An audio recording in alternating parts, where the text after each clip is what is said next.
नमस्कार। फरक विषय र फरक प्रसङ्गका साथ आज पनि यहाँहरूमा आज उपस्थित भइसकेका छौँ।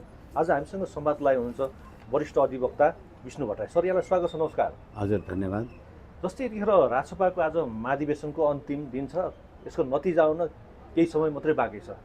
धेरैको गुनासो के छ भने हामीले आफूले सोचेको व्यक्तिलाई हामीले छनौट गर्न पाएनौँ भन्ने छ। तपाईँ त यो कानुनको विधामा लामो समयदेखि काम गरिराख्नु भएको छ। यो के देख्नुहुन्छ तपाईँ? सबभन्दा पहिलो कुरा त राजनीतिक दलमा आबद्ध भएपछि प्रत्येक त्यो पार्टीसँग, त्यो पार्टीको मात्रै कुरा भएन, अब भन्नुहोस् न, मुलुककै निर्वाचन हुँदा अथवा राष्ट्रिय स्तरकै निर्वाचन हुँदा, संवैधानिक निकायहरूको निर्वाचन हुँदाखेरि मतदातालाई जति सक्दो चाँडो, जति बढीभन्दा बढी मतदाताले निर्वाचनमा भाग लिन्छन् त्यति बढी त्यो संस्थाको, त्यो राज्य सत्ताको, त्यसको स्थायित्वमा जनताको लोकप्रियता बढ्छ।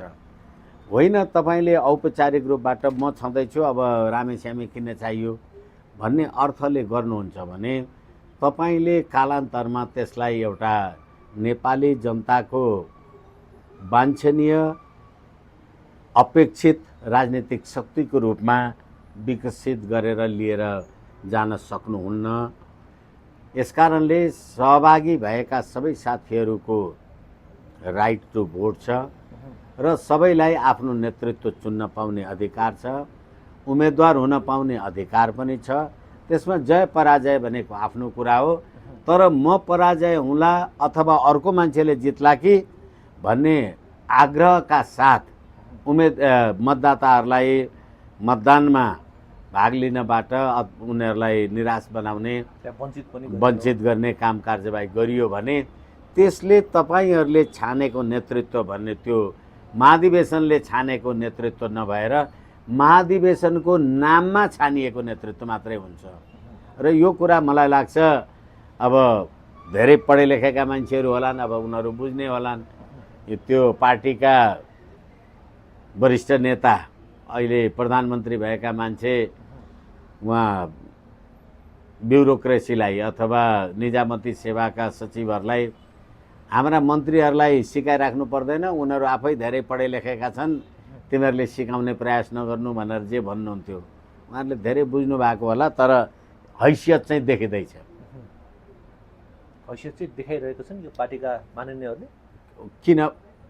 एक त पहिलो कुरा त राष्ट्रिय मानवाधिकार आयोगको प्रतिवेदनले कसुरदार ठहराएका मान्छेहरू तपाईको पार्टीमा निर्वाचन जितेर आएका मान्य सदस्यहरू छन्।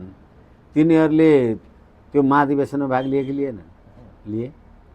मतदान गरे कि गरेनन्? गरे। आफै पनि नेतृत्व वर्गमा आउनका लागि जे आदि इत्यादि गरे कि गरेनन्? गरे। अनि जो प्रतिनिधि आउनका लागि एक दिन त 800 जना प्रतिनिधि तलमाथि गर्नु पर्यो भनेर एक दिन त महाधिवेशनै लम्बिएर गयो भनेदेखि उहाँहरूले पहिलो पटक गर्नुभएको महाधिवेशन नै व्यवस्थित गर्न सक्नु भएन र उहाँले 3 दिनको लागि भनेको महाधिवेशन गर्दा गर्दै 5 दिन भयो। त्यहाँ होटल, रेस्टुरेन्ट, खानापिना, बस्न ओर्न जे कुरा गरिएको थियो 3 दिनभन्दा बढीको कुरा गरेको थिएन। प्रतिनिधिहरू त कति त मत हाल्न नपाएर, त्यो सुत्ने बस्ने ठाउँ नपाएर पनि फर्केर गए। यसै कारणले गर्दाखेरि तपाईहरूले एउटा महाधिवेशनको त बन्दोबस्त गर्न सक्नुहुन्न रहेछ। राज्य चलाउने कुरा तपाईहरूले के गर्नुभयो होला? यसैले गर्दाखेरि त्यति सजिलो छैन।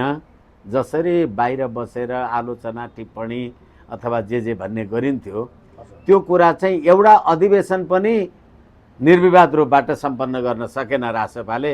नेपाली जनताले त देशको ठुलो पार्टी, 2/3 पार्टी बनाइदिएर के अर्थ भयो? हैसियत त थाहा भयो नि। यो सरकारलाई के जनताले अब आश गर्न सक्दैन? केही गर्छ यो सरकारले जनताको लागि भनेर? होइन, तपाईसँग विकल्प छैन। यसले गरेन, कसले गर्छ? 2/3 सरकार छ, यसमा जनताले आशा गरेका होलान्। तर हामीले धेरैचोटि 2/3 हेऱ्यौँ आदरणीय पत्रकार महोदय, तपाईँहरूसँगै धेरैचोटि मैले कुरा गरेको छु। यो संविधान आइकन यो तेस्रो निर्वाचन। यो संविधानले हरेक प्रतिनिधि सभाको निर्वाचनको कार्यकाल कति भन्छ? 5 वर्ष। कुनै पनि 2072 मङ्सिर 10 र 20 गतेदेखि अहिलेसम्म भएका कुनै पनि प्रतिनिधि सभाका निर्वाचनले 5 वर्ष कार्यकाल पुरा गर्यो? देखिँदैन। पहिलोचोटि एमाले र माओवादीको मिलेर लगभग 2/3 त पुर्याए, तर कम्युनिस्टहरूले प्रजातन्त्रको संविधान चलाउन सक्दा रहेनछन्।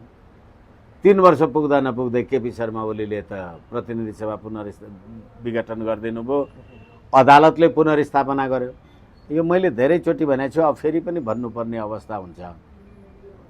नेपालको राजकीय सत्ता र सम्प्रभु सत्ता नेपाली जनतामा निहित रहन्छ भने सम्प्रभु सत्ता र राजकीय सत्ताको प्रयोग नेपाली जनताले आम निर्वाचन मार्फत मतदानद्वारा आफ्ना प्रतिनिधि रोजेर गर्छन्। नेपाली जनताका प्रतिनिधिले विघटित गरेको प्रतिनिधि सभा सर्वोच्च अदालतका न्यायाधीशले राखिदिन्छ भने त्यो देशको लोकतन्त्र के भएको छ? त्यतिखेरैदेखि एनिवे त्यो भएपछि फेरि 79 मङ्सिर 4 गते त तपाईँले निर्वाचन गर्नुभयो। 2079 मङ्सिर 4 गते निर्वाचन गर्दा पहिले त दुईटा दललाई लगभग तपाईँले 2/3 दिनुभएको थियो।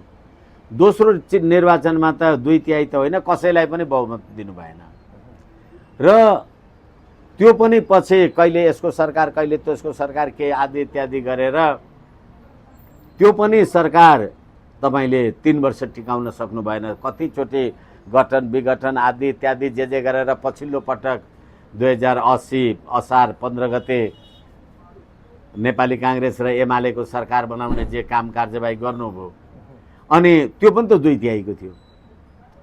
तर त्यो हुँदा 82 भदौ 23 र 24 को घटनाले त्यो 2/3 को सरकार के भयो? त्यसैले 2/3 को दम्भ चाहिँ नपाल्नुहोस्।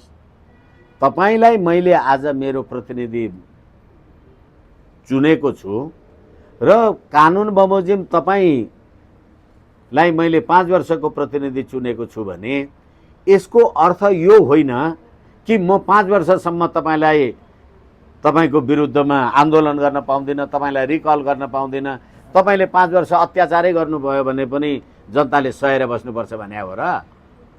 यो कुराबाट हालाकि अब उहाँहरू धेरै ज्ञाता मानिसहरू हुनुहुन्छ होला, गर्दा गर्दै उहाँहरूको पार्टीको नाम नै स्वर्णिम स्वतन्त्र पार्टी भइसक्यो, धेरै सम्पत्ति आदि इत्यादि आर्जन गर्नुभएका।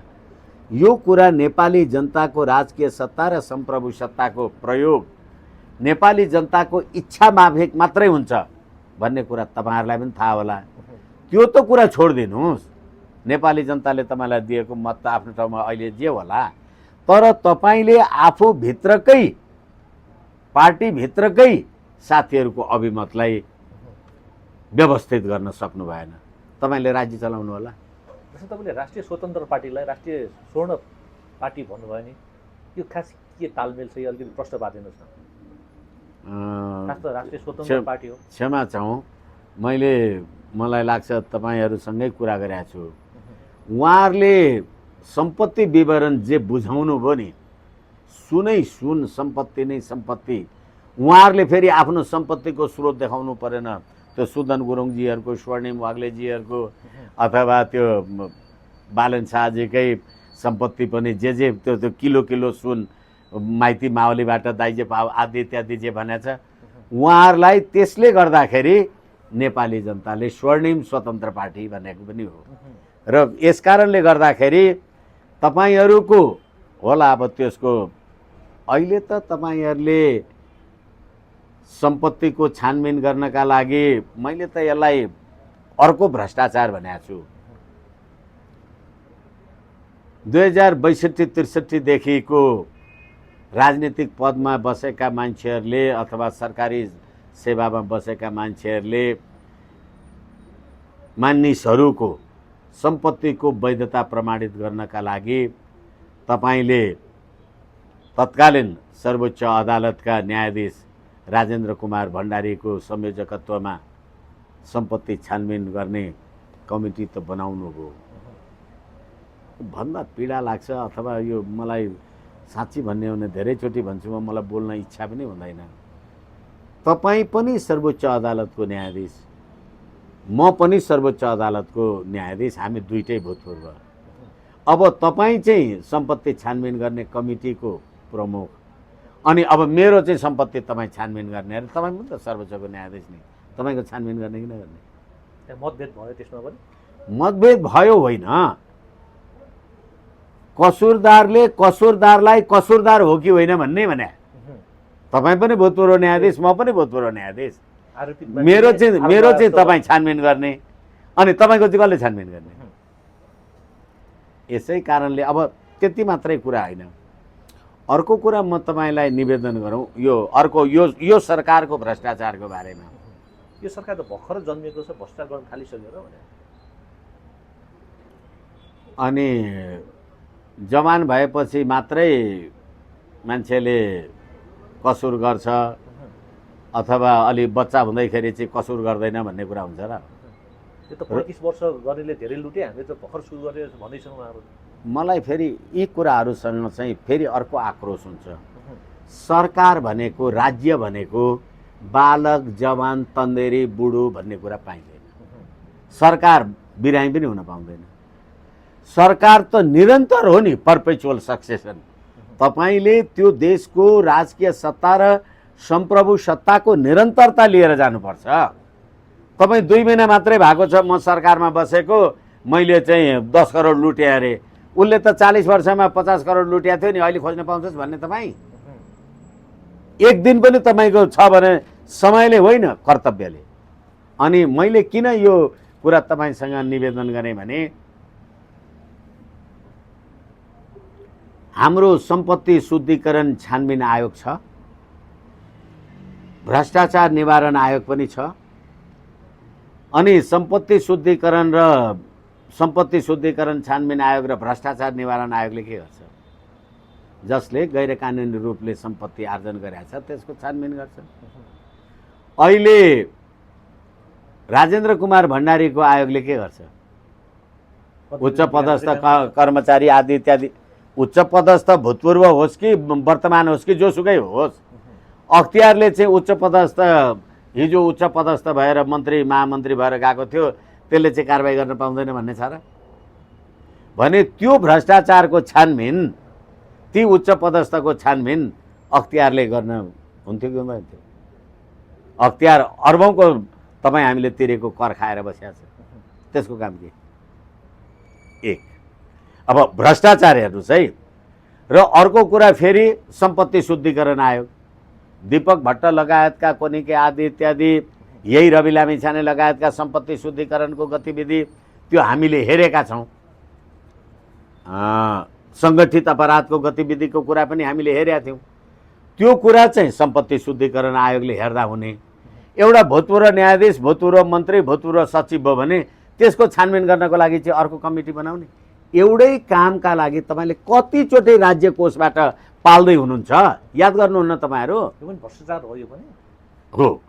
त्यही काम गर्नका लागि राज्य कोषबाट सम्पत्ति शुद्धिकरण आयोगमा बसेका मान्छेहरूले करोडौँ वार्षिक तलब सेवा सुविधा खान्छन्, सिबिआईले अर्बौं खान्छ भने काम के? सम्पत्तिको छानबिन गर्ने, सम्पत्तिको गैर कानुनी कानुनी स्रोत हेर्ने, अपराधको छानबिन हेर्ने। भनेदेखि म कुर्सीमा बसेर अपराध गरेको थिएँ, त्यसकारण मलाई चाहिँ छानबिन नगर्ने। तपाईँ चाहिँ फेरि अर्को कुरा, जो मान्छे कुर्सीमा बस्दैन, जिम्मेवारीमा बस्दैन, त्योबाट भ्रष्टाचार हुन्छ र? कसरी हुन्छ भ्रष्टाचार? भ्रष्टाचार गर्न कुर्सीमा बस्नुपर्छ? तपाईँ कुर्सीमा बस्नु भएन भने तपाईलाई कुनै एउटा ठेकदार, कम्पनी अथवा कसैले काम कारबाही गर्दा, जलस्रोत भन्नुहोस्, यही पासपोर्ट भन्नुहोस्, त्यो छाप्ने कुरा गर्दा तँलाई म 5 करोड रुपियाँ दिन्छु भन्ने को आउँछ? तपाईँ पदमा भएपछि, जिम्मेवारीमा भएपछि मलाई यो कुरा मिलाइदे, त्यसबापत त्यति दिन्छु। मलाई त्यो कुरा यसो गर्दै त्यसबापत तँलाई यति दिन्छु भनेपछि निर्वाचनद्वारा अथवा निजामती सेवाद्वारा अथवा राज्य सत्ताका विभिन्न निकायमा तपाईँ त्यो पदमा बस्नु भएको छैन भने तपाईँबाट भ्रष्टाचार हुन्छ। यसै कारणले अब फेरि अहिले एकजना पदमा बसेको मन्त्री भए मान्छेलाई सम्पत्ति शुद्धिकरण कमिटीले नि समातेर कारबाही गर्दैछ, अनि अर्को त्यो पदमा बसेको हिजो मन्त्री र मान्य भएको मान्छेलाई त फेरि राजेन्द्र कुमार भण्डारीको छानबिन आयोगले कारबाही छानबिन गर्दैछ नि। के गरे सम्पत्ति हेर्नुहोस् राष्ट्र ढिकुटी कसरी भयो। र अहिले प्रधानमन्त्रीजी अथवा प्रधानमन्त्री तपाईले मन्त्रीहरूको संख्या त घटाउनु भयो, एउटा मन्त्रीलाई उसको सहयोगी र जे गर्न कामकाजमा गर्नका लागि 9 जना सहायक तपाईले दिनुभएको छ, सहयोगी दिनुभएको। कुन ऐनले, कुन कानुनले, कुन संविधानले? तिनीहरूले खाने सम्पत्ति, तिनीहरूले खाने तलब, अहिले तपाईँ प्रधानमन्त्रीकै कार्यालयमा बसेका तपाईँका सहयोगीहरू सरकारी प्रधानमन्त्री कार्यालय अन्तर्गतको प्रधानमन्त्रीको निजी सचिवालय अन्तर्गत बसेर काम कारबाही गर्ने, अनि त्यहाँबाट तलब राज्य कोषबाट खाने, चढ्ने गाडीमा सरकारी गाडीमा व्यक्तिगत नम्बर प्लेट राख्ने। यो सदाचारै देख्नुहुन्छ तपाईँ? 4 दिन भयो कि 5 दिन भयो भनेर तपाईँ वर्षमा हिसाब लगाउने? यही कुरा गर्ने हो भने त गएको, हालाकि तिनीहरूले ठिक गरेछन् भन्ने मेरो कथन होइन, तिनीहरू भ्रष्ट नै हुन्, तर ती भ्रष्ट हुनलाई 40 वर्ष लाग्यो भने तिमी भ्रष्ट हुनलाई 4 महिना लागेको छैन। भ्रष्टाचारको लागि तपाईँ समय खोज्ने, कसुर गर्न एकछिनलाई मान्नुहोस्। प्रधानमन्त्रीजीको सल्लाहकार हुनुहुन्छ असीम शाह, संविधान संशोधनको के अरे यो प्रस्ताव पत्र के पत्र बनाउनको लागि, अनि शोभिता गौतम होला कानुन मन्त्री हुनुहुन्छ। संविधानसँग सम्बन्धित काम कारबाही सबै प्रधानमन्त्रीको निजी सचिवालयले गर्छ भने कानुन मन्त्री के गर्छ? त्यो भ्रष्टाचार नभई के हो त्यो भन्नु पर्यो नि त। त्यसै गरेर सञ्चारको कुरा गर्नुहोस्। सञ्चार मन्त्री एक अर्को कोही व्यक्तित्व हुनुहुन्छ, उहाँले एकजना लिली गौतम कि शोभा गौतम कि को भन्ने मान्छेलाई सञ्चार विज्ञ राख्नु भएको छ। सञ्चार मन्त्री के गर्छ? संविधानले, संविधानको धारा 76 जहाँसम्म मलाई लाग्छ, प्रधानमन्त्रीलाई काम कारबाही गर्नका लागि प्रधानमन्त्रीको कार्य सम्पादन गर्नलाई मन्त्री परिषदको गठन हुन्छ। मन्त्री परिषद छँदैछ, त्यो दोहोरो तलब भत्ता सुविधा आदि इत्यादि त्यो लखनऊ लुट कहाँबाट आयो त? बेसी यी पुरानो भन्दा पनि नयाँहरू धेरै भ्रष्टाचारी हुन थाले कि के हो? पुरानो र नयाँ एकछिन अहिले तुलना पछि गरौँला, तर मर्निङ सोच दुइटै। अहिले तपाईले पहिलो सम्मेलन गर्दाखेरि नै तपाईकोमा 189 कि 88 कतिजना सबै मलाई त्यसरी थाहा भएन, केन्द्रीय कार्य समिति हुने 51 जना एक्लै सभापतिले मनोनित गर्न पाउने। त्यो कति लोकतन्त्र हो? अनि अहिले तपाईहरूले जे काम कारबाही गरिराख्नु भएको छ, मधेसबाट आउने मान्छेहरूको प्रतिनिधित्व भएन, कोनी के गर्ने भएन भन्दै गर्दै गर्दा गगन थापालाई चुनाव हराएको अमरेश कुमार सिंह त सम्मेलनमा भाग लिनु भएन। होइन, यो त सम्पत्ति शुद्धिकरणमा अब विष्णु पौडेल लगायतका यिनीहरू पनि समातिनेवाला छन् भनेर फेरि कुरा गर्दै हुनुहुन्छ। फेरि अर्को कुरा, विष्णु पौडेल त पक्राउ परिसक्नु भएको छ त, त्यसैले त तिनीहरूसँगै अब फेरि त्यति मात्रै नभएर अहिले जो मान्छेहरू तपाईहरुले अहिले तपाईहरुको अधिवेशनमा भाग लिँदै हुनु होला, ती मान्छेहरूको सम्पत्ति शुद्धिकरण लगायतका गतिविधिहरू आफ्नो ठाउँमा फेरि छँदैछन् र एकपछि अर्को मान्छेहरू लिली आयोगले तपाईका उसहरूलाई कसुरदार भनेर प्रतिवेदन दिएको कुरा छँदैछ। यी सम्पूर्ण कुराले गर्दाखेरि तपाईले यो राज्य सत्ता सुचारू रूपले सञ्चालन गर्न त सक्नु होला? एकजना अध्यक्षले 51 जना केन्द्रीय सदस्य मनोनित गर्न पाउँछ। अहिले निर्वाचनमा भाग लिन आएका प्रतिनिधिहरूले भोट हाल्न नपाएर आफ्नो ठाउँमा फर्केर जाँदैछन्। अनि बालन शाहजी र रवि लामिछानेजी भएपछि सबै कुरा हुन्छ भन्ने एक खालको भ्रम जे पालिराख्नु भएको छ। रवि लामिछानेजी त होला अहिले त्याग गर्नुभयो होला। यही सर्वोच्च अदालतले होइन तिमी त अमेरिकन नागरिक हौ भनेर र उहाँको अमेरिकी राजधानी पनि र नागरिकता पनि रद्द गरेको होइन। त्यो त अदालतले फैसला गरे नि कोनी के भने हुन चाहिँ तपाईँ त्यहाँबाट आएको हो नि, तपाईँको ओरिजिनेसन चाहिँ त्यो हो। यसकारणले गर्दाखेरि फेरि भदौ 23 र 24 को घटनाको पृष्ठभूमिबाट आदि इत्यादि जतिसुकै नाटक गर्नुहोस् तपाईँहरू। गौरीबहादुर कार्की आयोगले के भन्यो? दोषी ठहर्यो।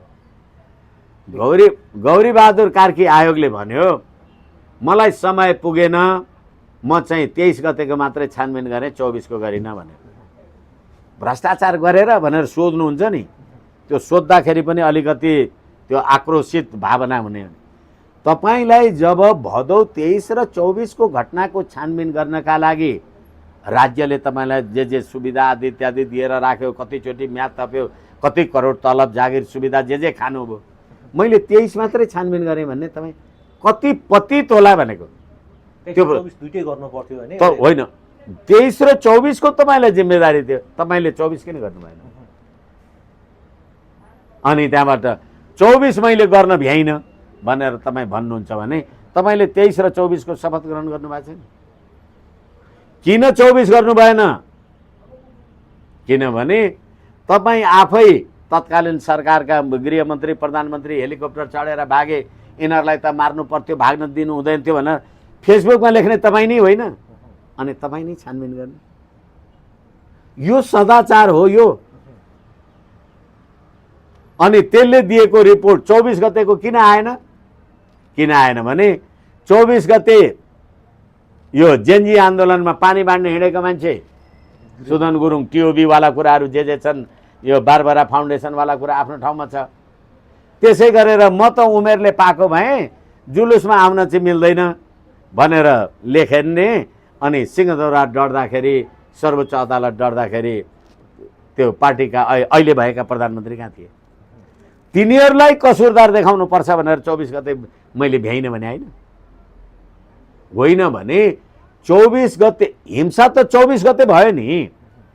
23 गते राज्यले गोली चलायो कोनी के भन्यो, त्यो राज्यको जिम्मेवारीको खण्ड होला। तर 24 गते भएका सम्पूर्ण घटनामा त राज्यको संलग्नता छ।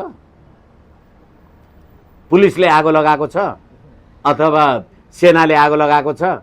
तर त्यही आगो लगाउने पुलिस, सेना आदि इत्यादि जे भन्छ गर्दा गर्दै गौरीबहादुर कार्की र सुशीला कार्कीलाई पनि मानवाधिकार आयोगले कसुरदार देखाएको छ, कारबाही गरेको छ। त्यसै कारण 24 गतेको छानबिन गर्न पाइन भने हो। यसरी बुझ्नु पर्यो नि।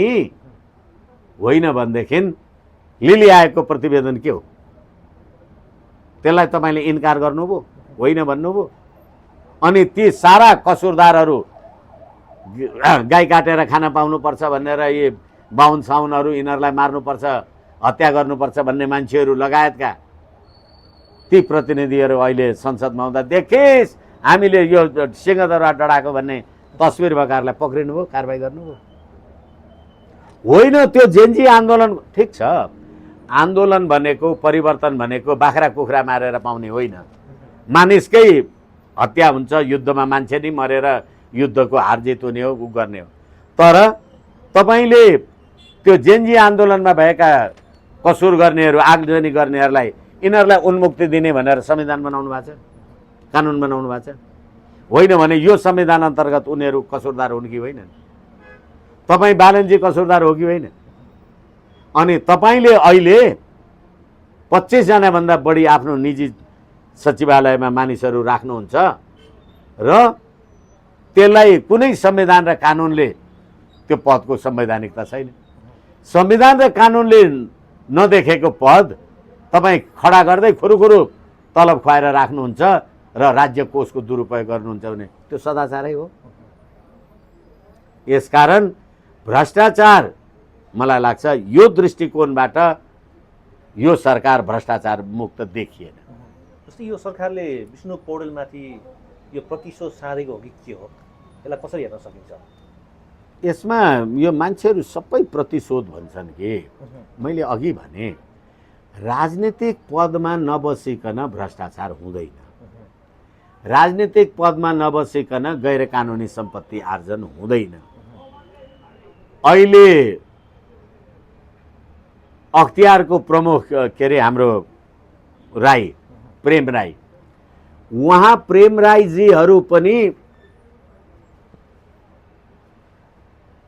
भुटानी शरणार्थी काण्डमा संलग्न हुनुहुन्छ भन्ने कुरा सार्वजनिक भएको छ भने त्यो पदमा बसेर हिजो मन्त्री प्रधानमन्त्री भएर काम गर्यो भने त्यो एउटा कुनै पार्टीको थियो होला, आज अर्को पार्टीको मान्छे आयो होला। अर्को पार्टीको मान्छे आओस् कि नआओस्, उसले गरेको भ्रष्टाचार त सम्पत्ति शुद्धिकरण आयोग होस् कि अथवा अख्तियार होस् कि अथवा हाम्रो सिआइबी होस् सिबिआई होस् कि त्यसले समाउने बित्तिकै राजनीतिक हिसाबले त प्रतिशोधै भन्छन् नि, तर कानुनी हिसाबले त भ्रष्टाचार हो। तपाईँ कसरी प्रतिशोध र भ्रष्टाचार छुट्याउनुहुन्छ भन्नुहोस् त? यसकारणले गर्दाखेरि यो अहिले पासपोर्ट काण्डमा त यहाँ सार्वजनिक भएका कुरा अनुसार त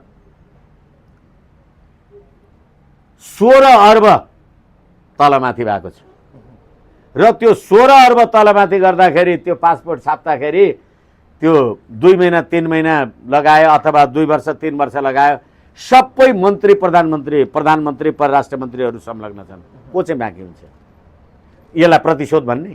तर राजनीतिक दलको कारणले तपाईँ प्रतिशोध भन्नुहुन्छ। यसै कारणले पदमा नबसी भ्रष्टाचार हुँदैन। भ्रष्टलाई समाउने बित्तिकै त्यो चाहिँ प्रतिशोध हो भनेदेखि भ्रष्टाचार निवारण कसरी हुन्छ त? फेरि किन हुन्छ भ्रष्टाचार?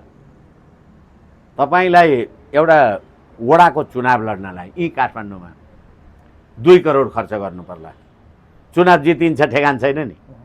ठिक छ, तपाईँले जित्नुभयो 2 करोड खर्च गरेर। अर्को प्रतिस्पर्धी साथी हुनुहुन्थ्यो, उहाँले पनि चुनाव त लड्नुभयो, उहाँले पनि करोड त खर्च गर्नुभयो नि, दुईटै चाहिँ जितिँदैन।